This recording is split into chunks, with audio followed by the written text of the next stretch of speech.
Cześć, witam Was wszystkich serdecznie w live czacie.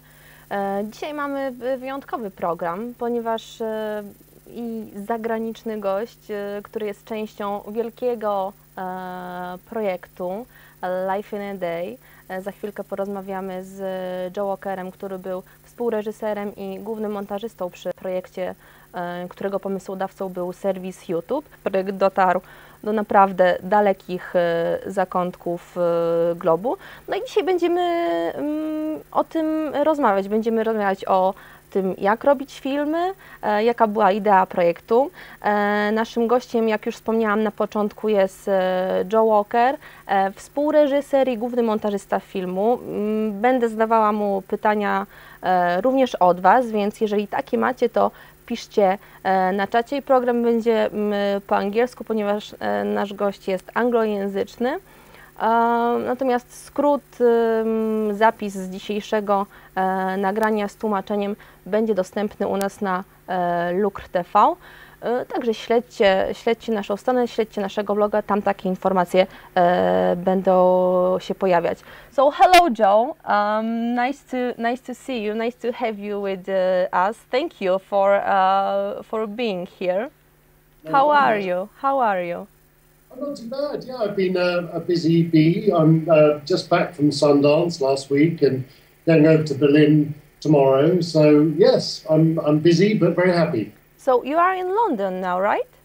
Yes, I'm trying to start my next film, After Life in a Day, which is a feature film, which is actually on some of these monitors here. I'm just trying to start cutting a film called Shame, which is in New York and stars Michael Fassbender and Kerry Mulligan, and is a new film by Steve McQueen. Oh, so we're looking forward to seeing that film. The theme of our program is, of course, Life in a Day, a huge project with a huge amount of films that came to you. Could you tell our viewers what was the backstage of the whole production? How did you do that kind of film? It's a long story really, but I suppose the idea was mooted a while back, and they picked this day, Saturday, 24th of July, to ask people to film something important to them, something personal, and to answer a few simple questions. They picked that particular day because it was a Saturday and they thought that people would be free to film, and also it was after the World Cup had finished, so we felt that people would have more time to devote. But also I think because it's 24/7, at least in Europe, that means something. It doesn't work in America, that one. Anyway, the idea was to ask people to contribute something on their own video cameras and to upload. They had a week to upload, and they'd be taking part in this unique cinematic experiment. And the good thing about the word experiment is that you can fail, and at that stage we had no guarantee that there would be a film to be made. But the idea was that me and my director, Kevin MacDonald, under the auspices of Ridley Scott, who's our producer, would look at all this material together and pick the best material and try and fashion it into some kind of film. So that's really what we started to do back in July. How many films did you get? What were the criteria, the key to put some film in the main production or to leave them? Well, when we set up the project, we were told that YouTube had done a similar film called the YouTube Orchestra, not a similar film, but a similar project. And they thought that we might have as many as perhaps 800 hours of material. That was a wild estimate for them. They said that would be the most, but actually it turned out to be many, many more times that. It was 4,500 hours eventually. So we really did have a huge amount of film. There was 81,000 clips, and they were sent from 192 countries, and there are only 195 officially, I think. So we did very well to reach all across the globe. And also we sent out cameras. We sent out nearly 500 little digital video cameras that Compact people could, cameras. used to film things in places like Ghana and Cameroon and Afghanistan, places which have slow internet or no internet. So the attempt was really to be global and to reach as many people as we possibly could. And then I and a team of 24 researchers started to look at all the material, and we started to rate the material. And we developed a system. The director, Kevin MacDonald, and you, the main editor, for you, was it hard work, or did you expect something not so complicated? I really didn't know what to expect, and you've got to remember, my background is in music and in drama, and I'd never cut a documentary. Perhaps if I knew more about documentary, I would have seen what was coming. But no, it was always a lot of work, a lot of late nights, and a lot of weekends, and a lot of arguing and worrying, and all those kind of things that you would do in any film, really. The scale was bigger than anything I've ever had to deal with, and that just really meant huge amounts of equipment and software, and we hired a lot of people over the course of 3 months. We had about between 30 and 40 people working amongst us, and night and day. Night and day. Well, part of it was also trying to get people to see the material the same way, to try and kind of, I noticed we had to kind of follow the material to try and find out what it was telling us, what kind of film this was going to be. And it's interesting that, quite early on, for example, I saw there was an awful lot of material shot by men of their girlfriends, for example. This is a good example. We saw lots of people filming their beautiful girlfriends, backlit, often with sort of diffused lenses, in a park or somewhere beautiful and pretty and rural. And we developed this phrase, "my beautiful girlfriend." So it was a way of searching for all these.